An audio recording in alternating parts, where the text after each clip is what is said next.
Why changing the world? Because that's the only thing that matters in the world, is changing it. And there's an awful lot that needs to be changed, and there are very few people carrying it on. I don't think many students even are aware it's possible, let alone why they might want to. So it's been a pretty powerful experience for me in that the students come back changed. So at the very least, there is change going on, and I hope the world will be a different place as a result.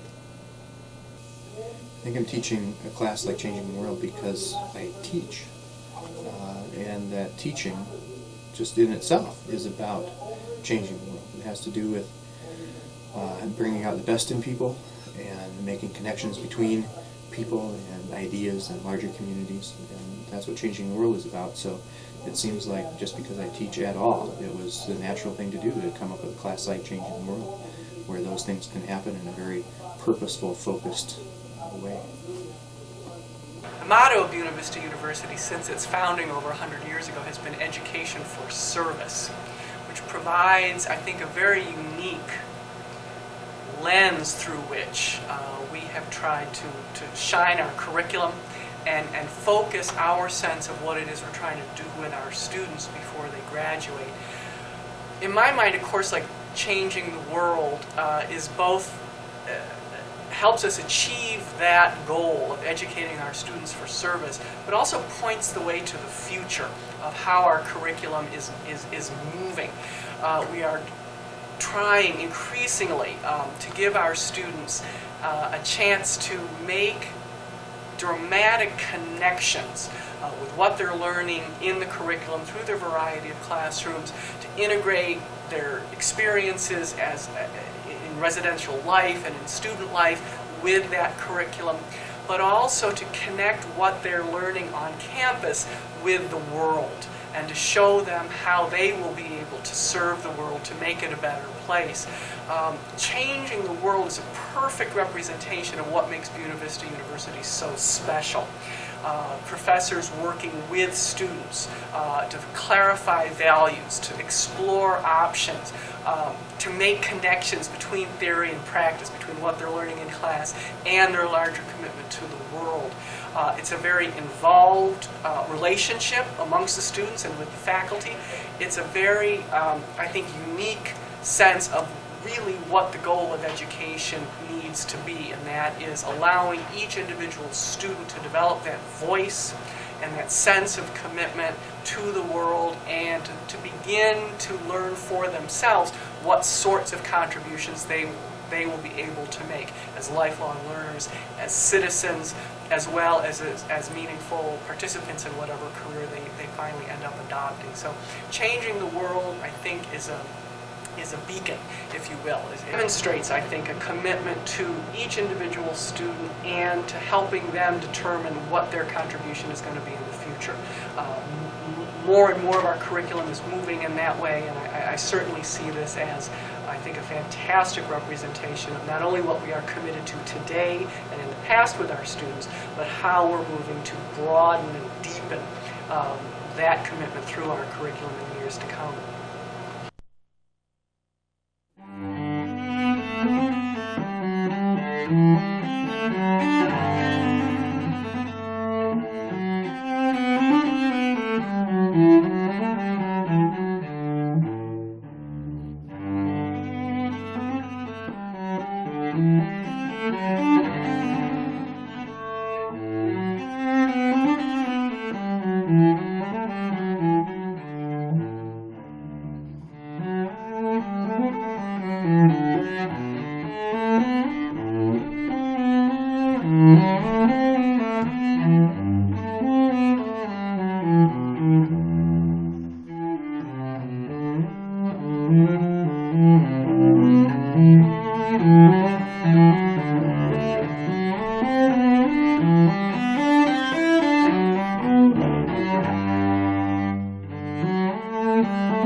I've never done it before, and I've never thought about doing it before, but now that I've done it, I don't know, I wish I could do it more often. Actually, I kind of like it. It's kind of interesting, and the people I'm working with are just real happy to be there and real happy to be here, and they're interested in our language, and I'm interested in helping them learn.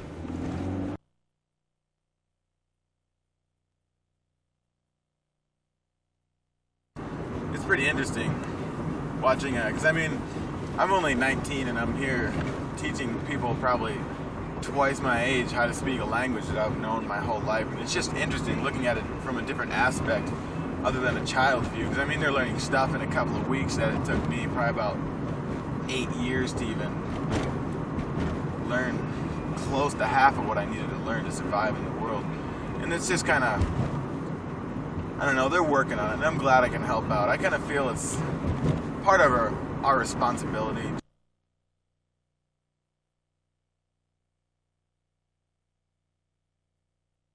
It's like an equal 50-50. A lot of times they're, showing us how to put a puzzle together, what to do. We came in here and we were immediately placed into this role, and we really didn't have any teaching experience for ourselves, showing us what we need to do, and it was just like automatic.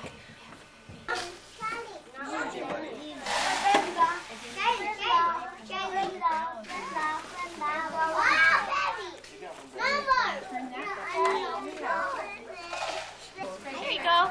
1, 2. Where's the other one? You did it just fine.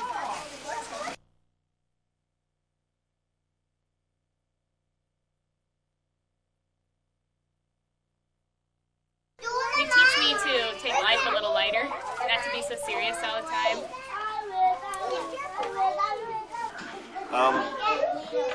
Through these kids, I've kind of learned to play. I've learned to break down kind of the walls around me that we kind of build up around ourselves as we become adults. You kind of learn, you forget how to play and how you can actually learn through play, which is kind of cool. I've learned to be a little less anal, because I'm always like, everything has to be in order, and it has to be like this, and these kids will come through and they'll just rip things apart and throw everything everywhere, and I've kind of learned to be a little more easygoing, you could say. The class pulled me out of my comfort zone and put me into situations I didn't know I was quite ready for yet, and put me into different situations that challenged me to think about what I was doing with my life. And I wasn't getting paid for anything that I was doing, so I was completely there on my own will, and I was there because I wanted to be there, and I got to pick where I went for my volunteer hours. So I learned more about myself because I decided to challenge myself and push myself to the limits of what I thought I could handle, because I didn't know what I was going to face when I said I would volunteer with KDOT. My mission in life is to endeavor to think different by not being indifferent, to challenge injustice by seeking truth, to advocate for a brighter future, to live my life not merely for myself but also for the betterment of the global community, and to understand my limitations because it is impossible for me to solve all the problems I may encounter. Live for improvement in unity through compassion and with forgiveness.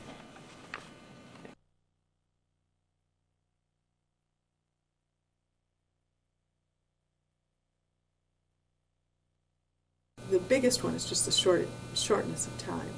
3 weeks is still a pretty short time to really dig into anything. Beyond that, there is a fair amount of resistance to getting beyond the superficial that's kind of built into our culture in general, and therefore also into their approaches to what they do. They'd rather notice things at a distance. I suppose the other major thing I'd say is learning to then actually start something. They're still reacting.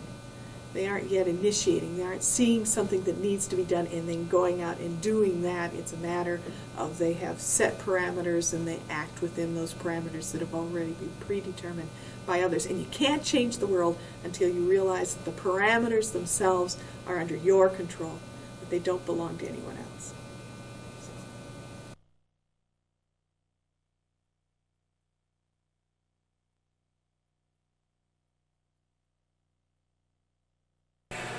Interestingly enough, my major interest as a historian and as a scholar has always been in thinking about those people, usually a miraculous minority, who have tried to improve their world, tried to make their world a better place.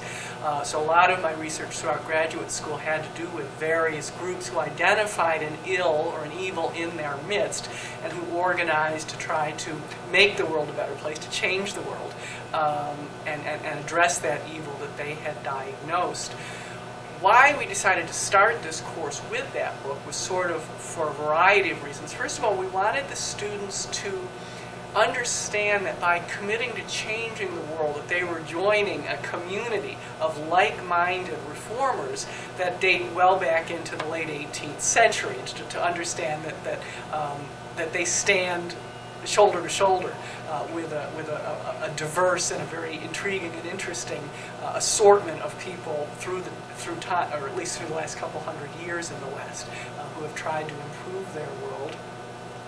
And the other reason that I think my book might have taught them an interesting and important lesson is that women in British society in the 19th century could not vote, didn't have access to education. Middle-class women were supposed to stay within their home and apply their influence just through the family. And so you would think that that would be a group that really wouldn't be able to exert substantial pressure to change the world and to make it a better place. But my research indicated that middle-class British women, even within such a circumscribed sphere, were able to organize and really helped keep the British anti-slavery movement moving toward the eventual emancipation, first in the British slave colonies and eventually in the United States, of the slave.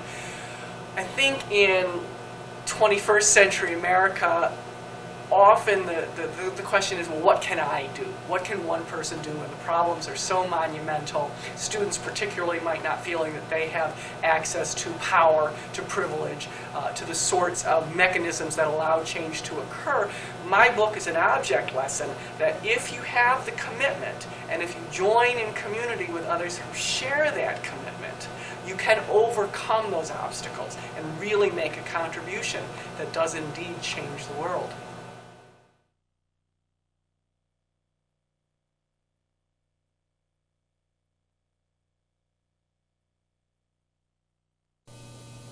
I think the biggest thing I've noticed in my students is a much wider and deeper sense of vision in terms of everything from how they regard themselves to how it is that they view the larger contexts in which they find themselves. Their families, this campus, the larger Stern Lake community, and levels of community beyond that. Many of the students I've worked with have expressed in some very profound, moving ways personal transformations, revolutionary transformations that they've gone through in terms of their own sense of self-confidence, their own sense of power and authority, and I can do this, and I do have something significant to contribute. What it is that I'm doing in my education does matter.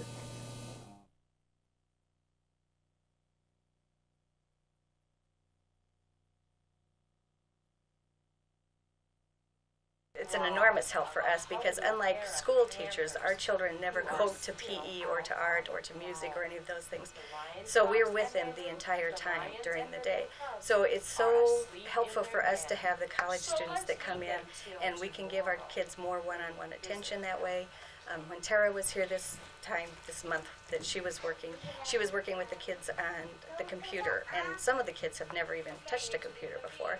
And Josh worked with another student that needed some one-on-one attention, and he helped the kids learn how to tie their shoes, and just having a male presence in the classroom, because most of the children, of course, are used to having females in a classroom setting, and so just having a male in the room has helped immensely.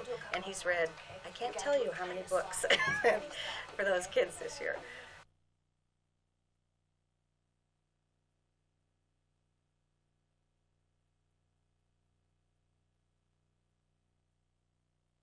I see a toy car.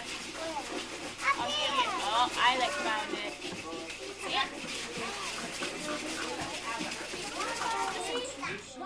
Two shoes.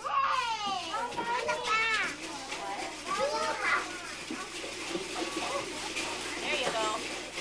Click on the shoe. Wait, there you go. Now click it. See when it gets yellow? There you go. Now click it.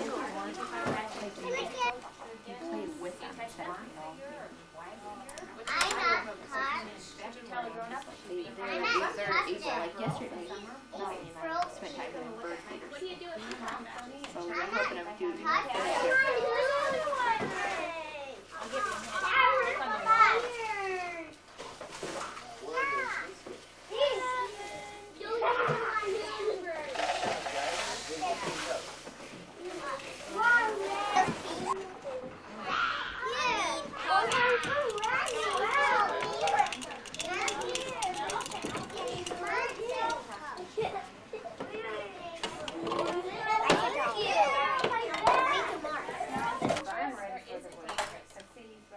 Very dangerous, isn't it?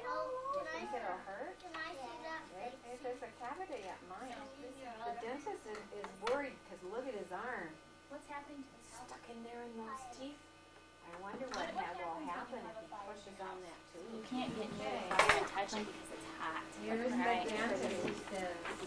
Fire lights your life. Really Brett, don't want what is that today? But What are you doing in this picture? talking about He's got birthday.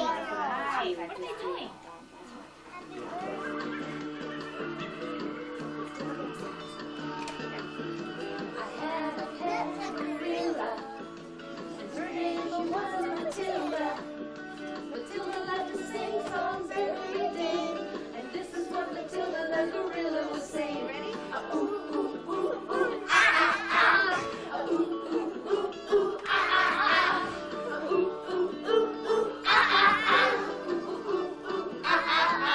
Hey guys.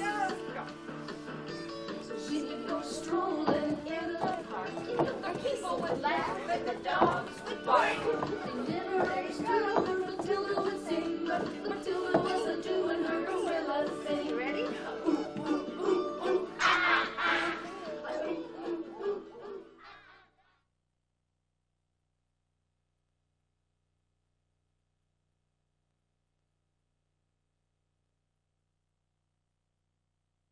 One of the biggest things for me that is so noticeable, that is so fun, is when Josh gets ready to go at the end of the day, or when Tara gets ready to go. They can never just get their coats on and slip out of the room. The kids always have to stop what they're doing and yell, "Goodbye, Josh, goodbye, Tara." They have become really attached to these guys. And in the past, when we've had college students that have come from BV, they have come back to visit the classroom later in the year when they have had time or when they've had breaks and stuff. And the kids never forget these guys that come in. And some of our kids are repeats from last year. And they remember when we had college students from last year. And so they were so excited when we mentioned that this year we were going to have the students again from BV. Gotta go back to class. I gotta say bye. I gotta go, Marquise. I gotta go to class. Are you making Tara stay here? Then she would have to eat school lunch with us. See you later. I gotta go. No, Tara's gotta go. No.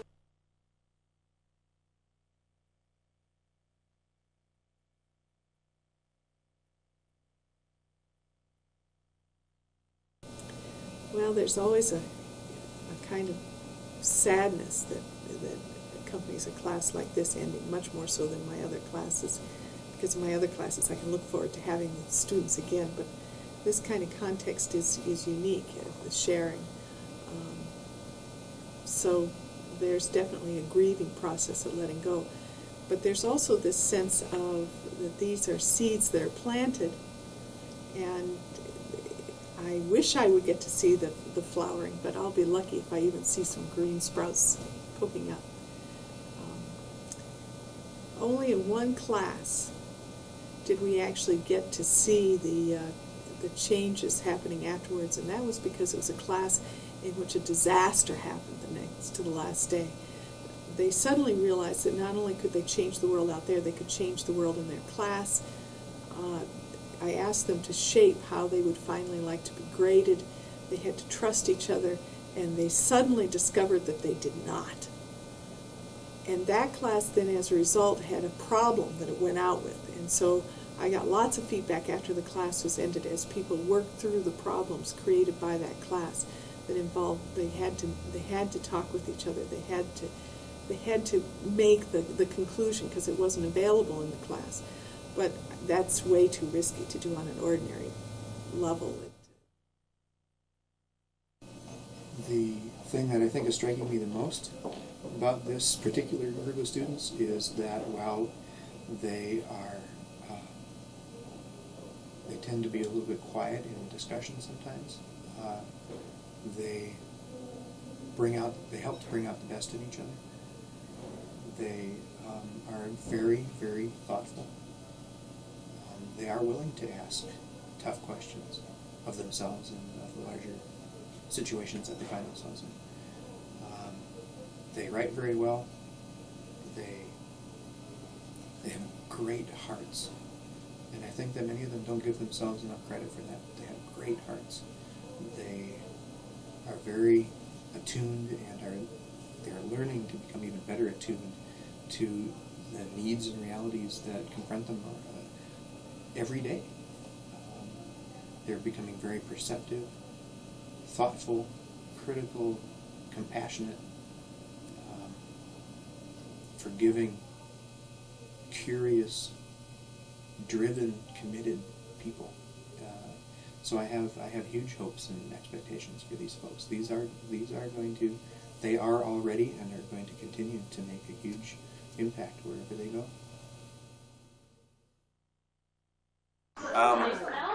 I just think I'm going to miss them. It's kind of fun coming here every day and having them, even if they're calling you names and saying, "Hey, chicken boys," or whatever. It's kind of fun seeing them, and I think I might miss them. I still want to go and help out at CADA because I know that what I do, it means a lot to Sarah. It helps her out and things like that. So I still want to be able to put in a few hours a week or a few hours every other week to help her out when she needs me. I want to be able to call on me if she needs me to type up something for her or sit in there when she has to go to a court case or something. Sit in the office when she has to go to a court case. I also really am going to miss the kids if I stop going to Faith, Hope, and Charity, so I'm planning on helping them out. They have a sibling day coming up, and I'm trying to get other students to volunteer that day, take the kids swimming here on campus, and then do a bunch of different activities and crafts with them in the afternoon, because it's a Saturday, so I think that'd be a lot of fun. We're also having a Valentine's Day dance that Don Miller asked us to come help out with, and JC and I are really excited about that one. So I think I'll still be there, but it's kind of a letdown, I think, and I'm going to miss being around those people all the time, as much as I have been this month. So it's kind of sad to not be able to see all the kids every other day or every day of the week. It'll be a little rough not being able to go out there all the time. It's sad. I don't know what I'm going to do without these kids. I've grown very attached to them, and actually I'm trying to figure out a way to come back because it's just one of those things I just don't want to part from right now. Because I have a good time. Okay, we'll paint a little bit.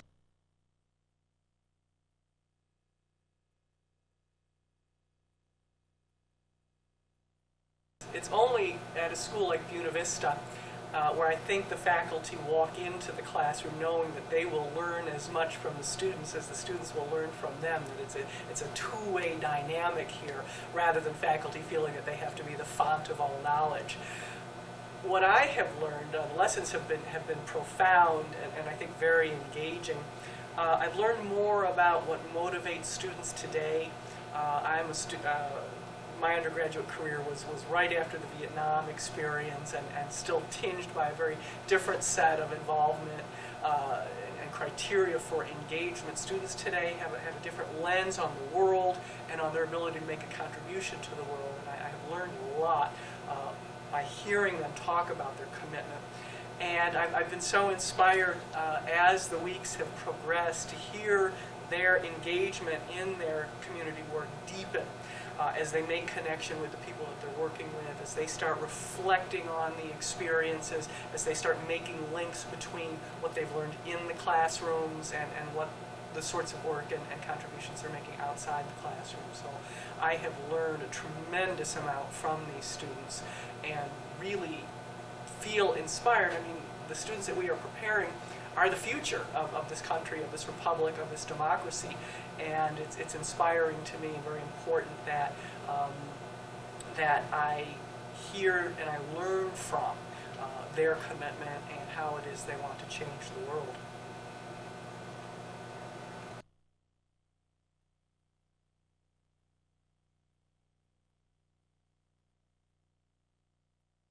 That's, of course, the test, and that's what the real grade is for. It's whether they will or not, and it's not a grade that I can give. Two people have in class committed themselves to going on with what they're doing. One in relationship to Head Start and a need that he's perceived in Head Start that is not being addressed. And another who's formed a relationship with a student that is being worked with. And I think there are others who at the very least for a while, will continue to go to those institutions, to those people. I think that, of course, is the hardest thing. There's no carryover. There'll be no one to care anymore.